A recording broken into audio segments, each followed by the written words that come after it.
for the audio, or you can even watch back. Giving players all the props, or put them on blast. We don't give no hot takes, only talk facts. We're giving all our devotion, riding high on this wave of emotion. Going all out, yeah, cause this is our time. No, ain't no stopping us till we reach the finish line. All in, we came here to win. We're gonna give everything. S-I-C-K on the run. S-I-C-K, sick. On fire, we're ready to fight. We'll bring the house down tonight. S-I-C-K on the run. S-I-C-K, sick. Play it on the car ride, play it when you lounge.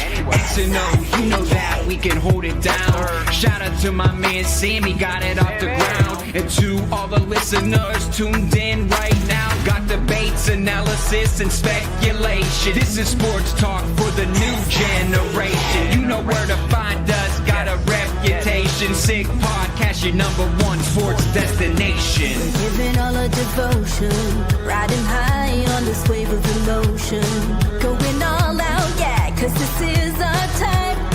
No, ain't no stopping us till we reach the finish line. All in, we came here to win. We're gonna give everything. S-I-C-K on the run. S-I-C-K, sick. On fire, we're ready to fight. We'll bring the house down tonight. S-I-C-K on the run. S-I-C-K, sick. S-I-C-K is the sickest podcast. Tune in for the audio, or you can even watch back. Giving players all the props, or put them on blast. We don't give no hot takes, only talk back. S-I-C-K, S-I-C-K, S-I-C-K, S-I-C-K, S-I-C-K, S-I-C-K. S-I-C-K. All in, we came here to win.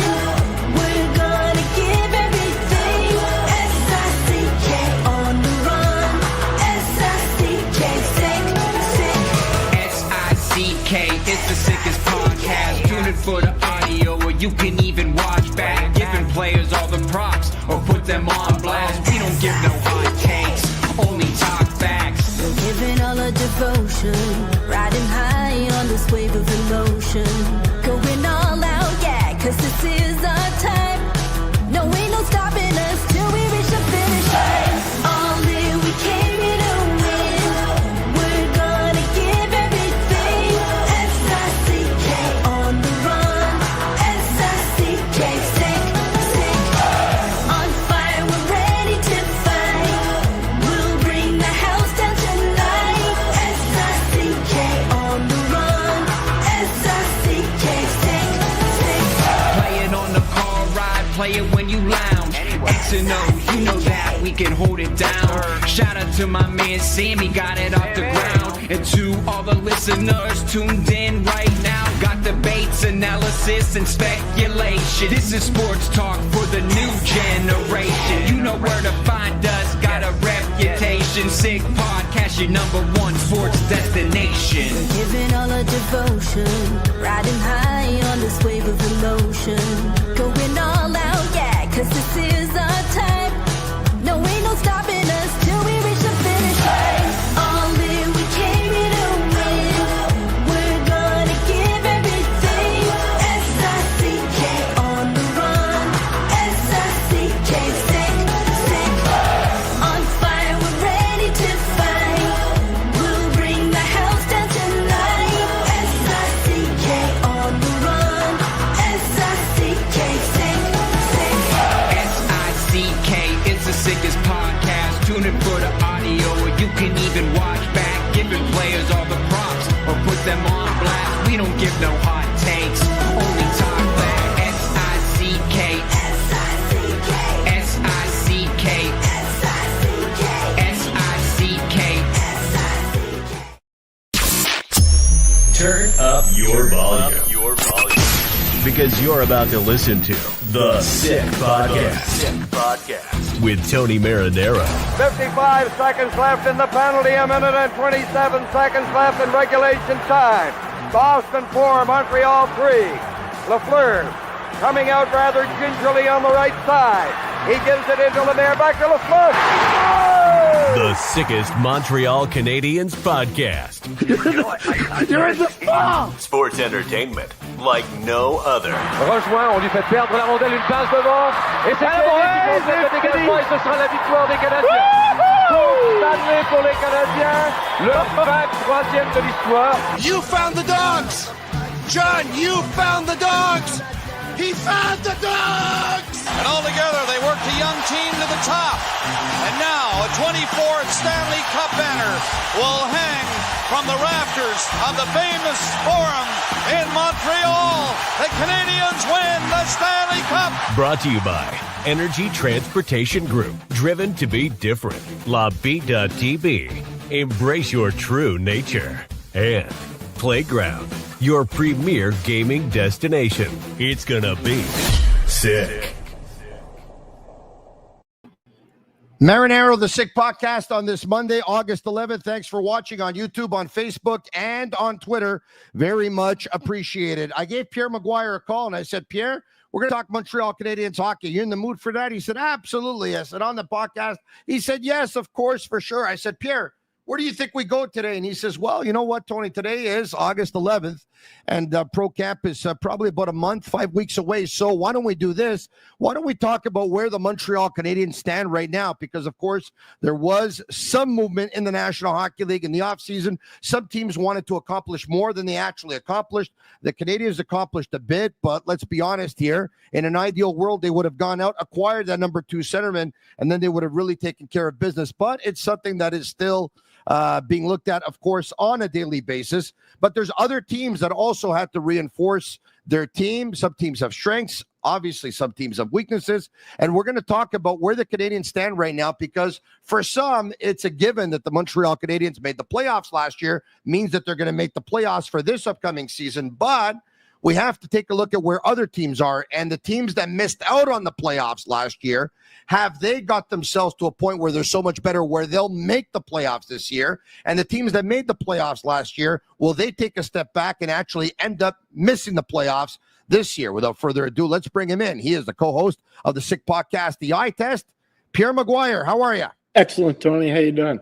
Extremely well, Pierre. Extremely well. Thank you very much. We're going to start the show off by wishing a very happy birthday to Montreal Canadiens captain Nick Suzuki, who was a 99 born. So happy 26th birthday, Nick Suzuki. Pierre, it's not on the agenda, but seeing as it's Nick Suzuki's birthday, and we know that Suzuki in the last 4 years, there's been a progression every year, which culminated in his best season in the National Hockey League last year from a points perspective with 87 points.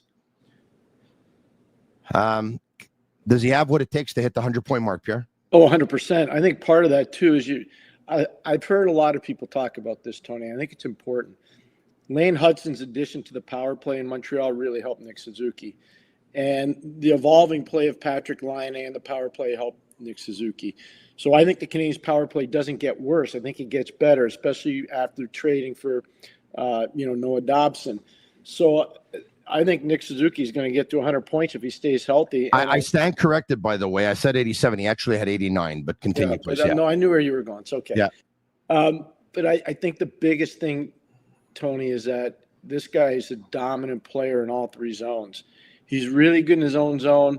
He's really good in the neutral zone because he's so creative, and he's outstanding off the rush and off the cycle in the offensive zone. And his power play presence is phenomenal, whether he's scoring goals or helping other guys score. So to think that he can't be a 100-point scorer, I think would be wrong. I think he can be, and I'd be surprised if he stayed healthy if he wasn't. So he started his first year in the National Hockey League, 71 games, 41 points. The next year, which was the lockout year, he still had those same 41 points, but he had it in 15 fewer games and 56 games. So that's quite a progression right there. The season after that, 61 points in 82 games. The year after that, 66 points in 82 games. The year after that, 77 points in 82 games. Last season, 89 points in 82 games. And the beauty of this young man is he has not missed a game in the National Hockey League. Pierre, he is a pooler's dream, this guy. Yeah, he is for sure. But again, it goes down to what we talked about before, Tony. You know, Marc Bergevin did a lot of good things. He did some questionable things, especially in terms of contracts he gave out. But one of the great things that he and his staff did when they traded Max Pacioretty, they got Nick Suzuki back, and it made a big difference in this organization's future. Huge difference.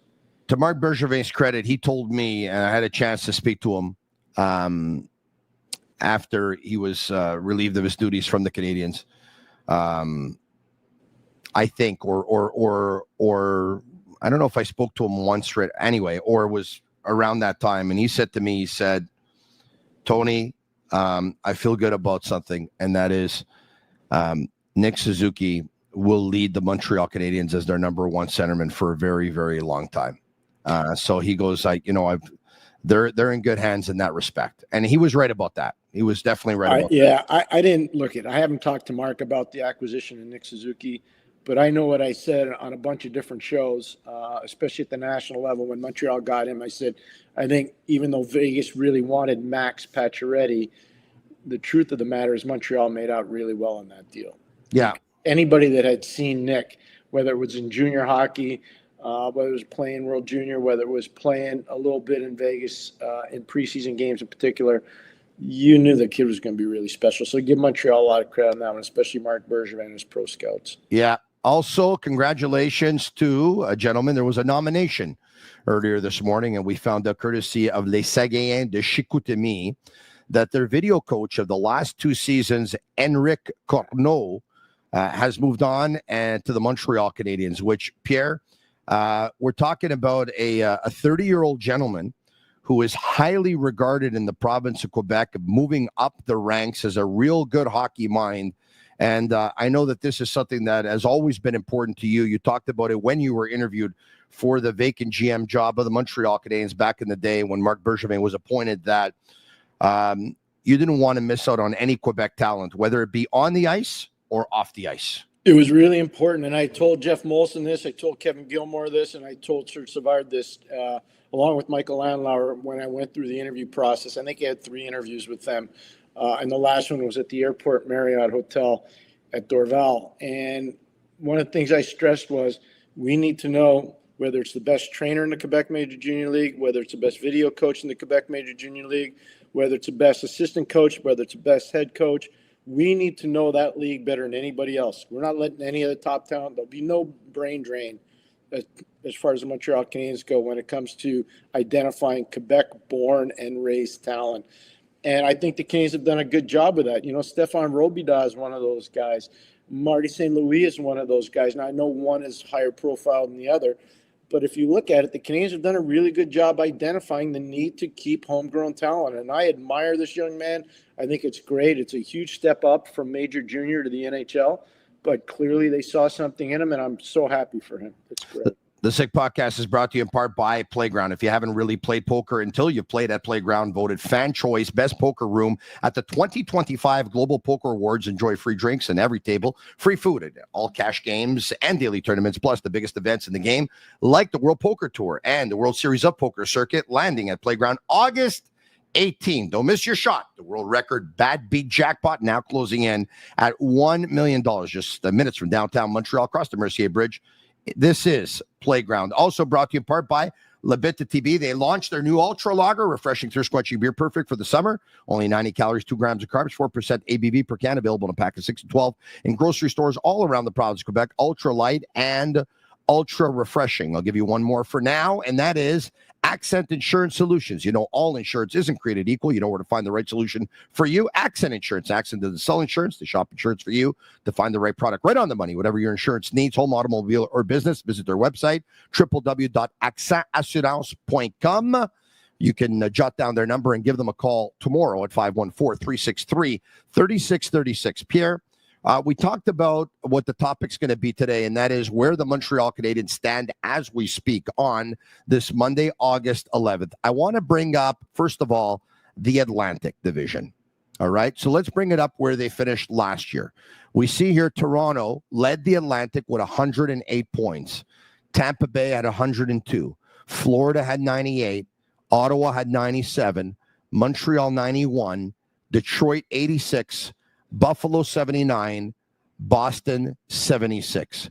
Pierre, I'll start with either at the top or at the bottom. You start wherever you want to start. Where are we starting? Let's start at the bottom with Boston. Okay. So Boston thinks that they've had a killer summer. The management says that. The media is saying that. Their fans are saying that. I beg to differ. I think there's going to be a big weakness down the middle with Elias Lindholm, Pavel Zacha, Sean Corrali, and Johnny Beecher. I don't think they're deep enough. If you look at the Atlantic Division and the top teams, center ice play is really paramount. I don't think that Boston's good enough there. They overspent on Tanner Jeannot. I don't think he'll ever get back to, his career year where he had over 25 goals in Nashville. So I think Boston, as much as everybody's saying they're going to take a step forward, I think they'll stay the same or maybe slip a little bit. Okay, so the acquisitions they've made, in your opinion, are not enough to bridge the gap of missing out on the playoffs last year. No, and part of and it's not anybody's fault in Boston, it's hard to legislate against guys retiring or moving on. Zdeno Chara moved on. He's a Hockey Hall of Famer, a first ballot Hall of Famer. Patrice Bergeron isn't eligible yet for the Hall of Fame, but I got to think he's going to be close to being a first ballot guy. I can't talk much about it because I'm on the selection committee. David Krejci was a phenomenal player. You start losing players like that in a row, Tony, that's hard. And one of the things that really hurt Boston last year, and it's going to be interesting to see how it goes this year, they didn't get Jeremy Swayman signed. It led to him holding out in camp, and Swayman had a terrible start to the year, and the Bruins never could reel it back in. And we'll see if they're going to be good enough in goal or not this year. We really will, but I'm not sure Boston's made their team better in the offseason. Talk to me about, some of the you talked about Tanner Jeannot, and you said you don't think he's going to be able to rediscover the form that he had several years ago. Talk to me about Victor Arvidsson. Here's a player who had seasons in the National Hockey League, and I know we're going back here, but of 26, 34, 29, and 31 goals. Yeah, he did, and he did some really good things. I didn't like Edmonton picking him up. When they picked him up, along with Jeff Skinner, I said it right with my partner, Jimmy Murphy.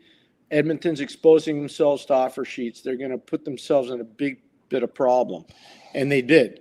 And it's not because Arvidsson's not a good player. It's not because Skinner's not a good player. But I would have preferred to have Philip Broberg. I would have preferred to have Holloway. And they lost those two players to offer sheets because they had overextended on the cap by bringing in Arvidsson and by bringing in Skinner. They're good players, do not get me wrong. I just don't know if either one of them is trending towards having career years. I think the better part of their careers are behind them, not in front of them. Casey Mittelstadt is a former first-round 8th pick overall in the 2017 NHL draft. Unfortunately, he's never been able to hit the 60-point plateau. His career high was 15 goals and 59 points with the Buffalo Sabres. That's going back 3 years now. My question to you talked about Boston being thin at center. You talked about Zacha. You talked about Lindholm. Do you have Mittelstadt down the middle or on the wing? Left wing right now. He's not beating out any of those guys. And Casey's believe me, Tony, he's an amazingly talented player. The problem is defensively, he's not overly engaged. And if you're going to be a centerman in this league now, more than anything, you got to be engaged because you're really basically the third defenseman back there because of the amount of cycle game that happens. There's so much discipline in the neutral zone now. If you're not manufacturing offensive opportunities off the cycle, you're not going to have a lot of success as a team. So that really puts a lot of stress on your centerman to be better defensively. It used to be more chances off the rush. Now there are fewer chances off the rush, more chances off the cycle. He doesn't defend really well. It's easy for him to play in his own zone up high than it is to play down low. Canadians know that exactly going back a ways now, but Alex Galchenyuk was never really engaged defensively at 100%. But Galchenyuk had a great one-timer. He loved to shoot the puck. He was a real good goal scorer, so it actually made sense that he played wing. They wanted to convert at one point Jonathan Drouin when they acquired him from the Tampa Bay Lightning. Their first thought was maybe he could be the centerman we're looking for.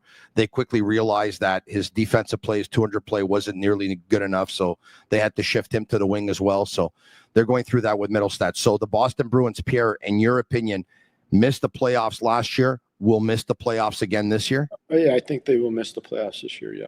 So, Pierre, if they're going to – and look, there's there's nothing wrong with wanting to reset or rebuild at one point when for a period of about 14 years, you were a very competitive team and you went to 3 Stanley Cup finals and you won 1 Stanley Cup.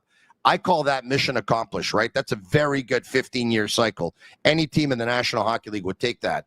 But there's still some very good players there. So it obviously looks like they don't want to rebuild. It looked like they wanted to reset in the summer. You're saying they didn't do enough. Yet. Would you? Yes. Yet. Perfect. So should they continue trying to not reset, but now adding to the pieces and getting better? Or do you think they probably should have looked at a rebuild instead because they had their 15-year run? Well, it reminds me a lot of Detroit. You know, if you go back, let's just go from 08 forward. Detroit goes to the final in 08. They win the cup. They go to the final in Game 7 in 09. They lose to Pittsburgh on a great save by Marc-Andre Fleury against Nick Lidstrom with the time running out. And if you look at Detroit since 2016, they haven't played a playoff game. So they've had a ton of great players there for a long period of time. But for whatever reason, since 09, they have not really been a competitive team because they refused to engage in the total rebuild.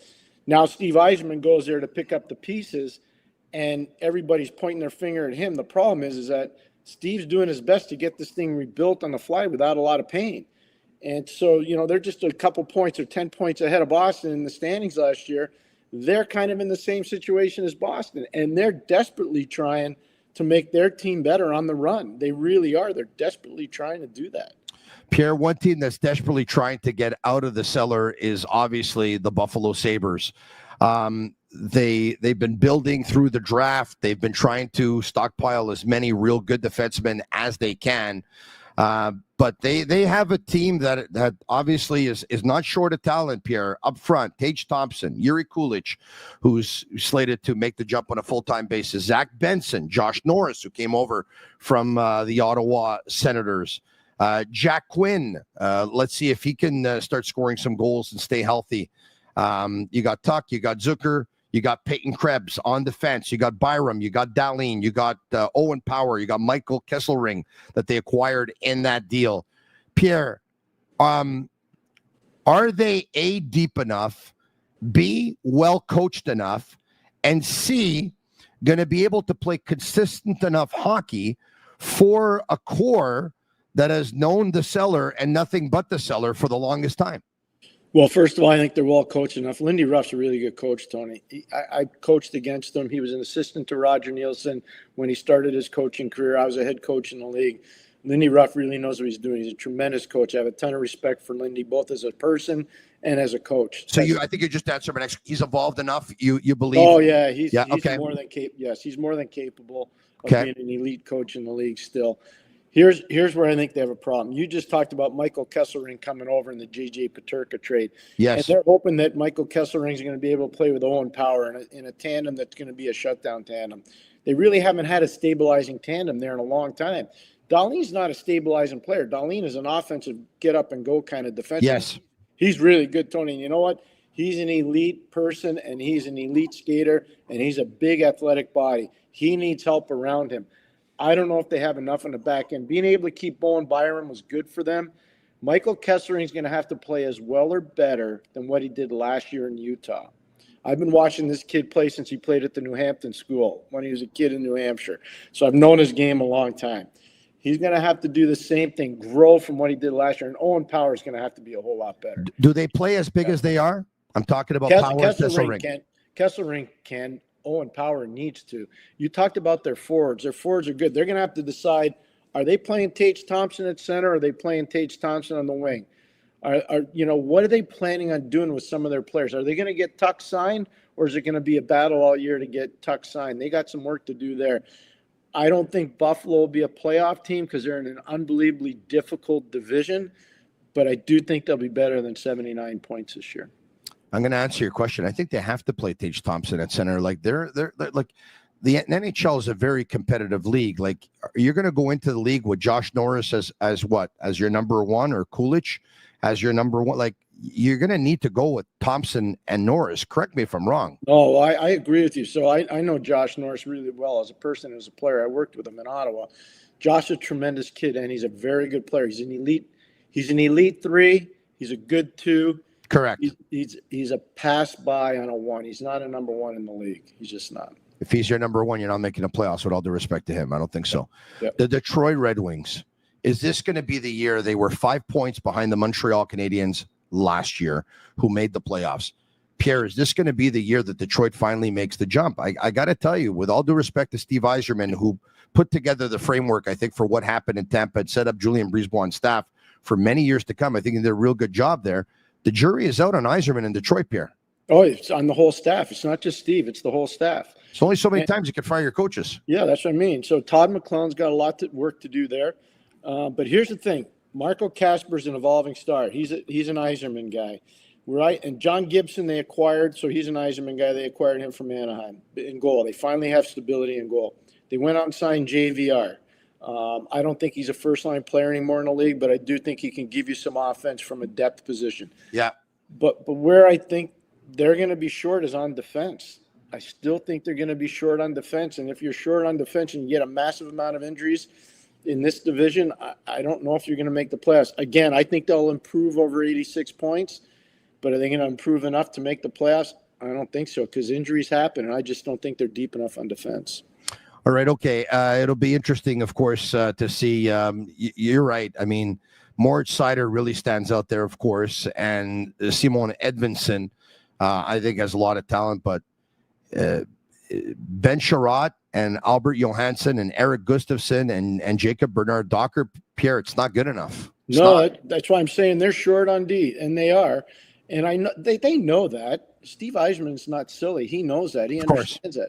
Yeah. So he's, it's easier to say you're going to go out and do it, and it's another thing to be able to do it. And I don't think they're able to do it right now. I'm going to skip over Ottawa for 1 second and tell you that, and then I'll probably look stupid at the end of the year. Florida is going to take a dip in the standings. I don't know how much, but Pierre, after going to 3 consecutive Stanley Cup finals and missing Matthew Tkachuk till probably just before the Olympics, and an Ilya Sergei Bobrovsky, who's played a ton over the last couple of years, who I think is going to be 37 years of age or something like that. As deep as Florida is, and they're great. I probably shouldn't say this. They're the 2-time defending Stanley Cup champions, but am I crazy to think there's going to be a little bit of a dip because fatigue's going to set in? Fatigue's going to set in. We didn't talk about the 4-Nation event last year where Tkachuk got hurt. We didn't talk about they had 9. I think they had 8 or 9 players at the 4 Nations. They're going to have at least that many at the Olympics this year. They're fortunate, again, that the Russians aren't going, because if the Russians were going, they might be missing even more guys. Yeah. So I do think fatigue will kick in. I don't think they're going to be a 100-point team in the standings. I think they will slip. I think you're spot on. I don't think they'll slip out of the playoffs. They're going to be a beast to play against. They somehow find a way to massage the salary cap when they need to at the trade deadline, and I think they'll be able to do it. The fact they were able to keep, Aaron Ekblad, and they were able to keep Brad Marchand, and they were able to keep Sam Bennett, Tony, that's pretty amazing managerial work done there. So I still think they're a playoff team. They're going to be a beast to play against, but I don't think they'll be a 100-point team. Pierre, of course, we're going to see with the Ottawa Senators, of course, Dylan Cousins in a full season. Yeah. Well, we're going to see Fabian Zuckerlund and how he's going to do, probably on a line with Stützle and Brady Tkachuk. But Pierre, did the Ottawa Senators do enough in the offseason? Lars Eller is a guy that did they do enough in the offseason to make their team better than it was a year ago? Or did they, even if they didn't, the fact that there were young guys that accomplished something last year, will that experience serve them well and be able to take them a step forward? The experience serves them well. I think Timmy Stützle, even though he had a great year last year, will have another even better year this year. Brady's going to have a better year this year, especially because he's super motivated for the Olympics. So early on, you watch those guys that have Olympic opportunities. They're going to take it to another level, and Ottawa's got a bunch of those guys. They're really strong on the left side of their defense when you go Jake Sanderson, Thomas Chabot, and Tyler Kleven. I know Chabot, Kleven, and Sanderson really well, worked with all three. Their left side's great. I worry about the right side of their defense. I just don't think it's strong enough, and I haven't thought of that. It was strong enough for a long period of time. I think they know that internally too, so that'll be interesting to watch. they're good enough in goal, and they're deep enough in goal. Levi Marilainen is a very good goalie that a lot of people don't know a lot about right now, but they will find out. He's a very talented kid. Ottawa will be probably about where they were in the standings last year, maybe a little bit better, but they're a good team. I just think they're short on the right side. Pierre, Tampa Bay made some moves last year at the deadline and right before. I think, you know what, they're shooing. I shouldn't say shooing to make the playoffs because it's sports. Nothing is guaranteed, but looks like Tampa Bay and Toronto is as secure as it gets, Pierre? Toronto's going to be much better than what the pundits are saying. I really believe that, Tony. A lot of people are saying, well, they lost 100+ points with Mitchell Marner leaving. But I'm telling you, Michelli coming over from Utah is a way better player than people know, just because people don't watch the West. This kid's a really good Finnish-born player. I've watched him for a long time. His hockey sense is exquisite. He's a top 6 forward. He can play left wing or right wing. He's really creative off the rush. Toronto likes to score a lot off the rush. I expect Willie Nylander, if he does play with Austin Matthews and Austin is healthy, I think Willie Nylander could be close to 55, 60 goals. I really do if he plays with Austin. And if Austin's 100% healthy, that top line, if it goes Nylander, Knies, and Austin Matthews, Tony, that's serious firepower. Serious. The fact they were able to keep Johnny Tavares is huge. Their defense subtly has done some really good things in the offseason. Henry Thrun is a very, very, very good puck mover. Is he elite defensively? No, but he's a really good depth defenseman who can move the puck. All their other guys are back. I think Toronto's going to be very, very difficult to play against. The Sick Podcast brought to you in part by Energy Transportation Group, a leading full-service logistics provider serving all North America, driven to be different. Pierre, in ending, we'll take a look at the East here for the next 2 minutes. So we'll bring up the entire Eastern Conference, right? Yep. And there you have it. Washington, 111. Toronto, 108. Tampa, 102. Carolina, who added, of course, Nick Ehlers. Added Keandre Miller. A lot of people are talking about them. Florida, 98. Ottawa, 97. New Jersey, 91. Montreal, 91. And then the teams that didn't make it. Columbus, 89. Detroit, 86. The Rangers, 85. Islanders, 82. Pittsburgh, 80. Buffalo, 79. Boston, 76. And Philadelphia, 76. Pierre McGuire, tonight, on this Monday, August 11th, when you take a look at the teams who didn't make the playoffs last year, who do you think will make the playoffs this year? Pierre, I can't see the Rangers missing out 2 years in a row. Will they? I don't know about that. I still think they have work to do. Wow. I still think they got work to do on the back end. I still think they got work to do up front. It's a good coaching staff. Yeah, brand new coach. And it's a very good staff. I mean, yeah. I know Mike Sullivan really well. I know Joe Sacco really well. I know David Quinn really well. Those guys, you know, they're elite. They're elite at what they do. They're great coaches. I still think you're short on the back end there. I really do. So we'll see how they do. I would not sleep on Columbus. Columbus scares me. They play with so much energy. Their fan base is super motivated. They got a lot of young kids that really care. I wouldn't sleep on Columbus at all. If I were, you know, I know everybody's anointing Carolina right now. I don't know if they did enough. I don't know if they did enough in the offseason. We'll see. You don't think they did enough to stay in the playoffs? If they don't get off to a good start, one of the things that's really good for Carolina, Washington, and New Jersey and New York and Columbus is that the Metro's not very good. It's just not a very good division. Pierre, in ending, in 30 seconds, the Canadiens made the playoffs last year. They grabbed the final playoff spot with 91 points. Where do the Canadiens stand right now? I think they're going to move ahead of 91 points. I think they're a playoff team, and as long as everybody stays healthy, I think Montreal is going to be really, really difficult to play against. They're not going to lose a lot of guys to the Olympics, which is going to give them a lot of thrust going into the second half of the year. And that matters. It matters a lot. And I like the makeup of the team, and I do think the management team will be proactive, and I do think they will eventually acquire a second-line center. And the beauty of sports is that we're going to be able to revisit this discussion, Pierre, and probably have a similar podcast at one point down the line because other teams are going out and trying to improve their hockey team, of course. Thanks, Pierre McGuire. We'll talk to you soon. My pleasure, Tony. Thanks for having me. All right. Are the Montreal Canadiens going to make the playoffs? Go all the way with Betway. Get a free bet up to $200. First bet loses. Scan the QR code on the screen or click on the link in the details section to create an account. Redeem your welcome offer. Offers only available for new customers. Terms and conditions apply. Offers not available in Ontario. Must be 18 years of age and older. Please play responsibly. Pierre McGuire says yes. On this Monday, August 11th, he's willing to bet yes that they will. Stay tuned. of course, once again, the beauty of sports is that every team is trying to improve their team every single minute of every single hour of every single day of every single week of every single month of every single year. And thanks for being here with me. You have been probably most of you since the beginning, and I very much appreciate it. Special thanks to all of our sponsors as well. Once again, Betway is one, Accent Insurance Solutions is another, Bittt, Tibi, Playground, and Energy Transportation Group. If you like the podcast tonight, leave us a 5-star review. It's our way of feeling the love. For Shane Gamo and Master Control, it's a sick podcast. I'm Marinaro. And that's a wrap. Hope you don't miss us too much until next time. Follow the Sick Podcast with Tony Marinaro on YouTube, Instagram, Facebook, Google Play, and Apple Podcasts. The Sick Podcast is brought to you by Energy Transportation Group, driven to be different. Bittt, embrace your true nature. And Playground, your premier gaming destination.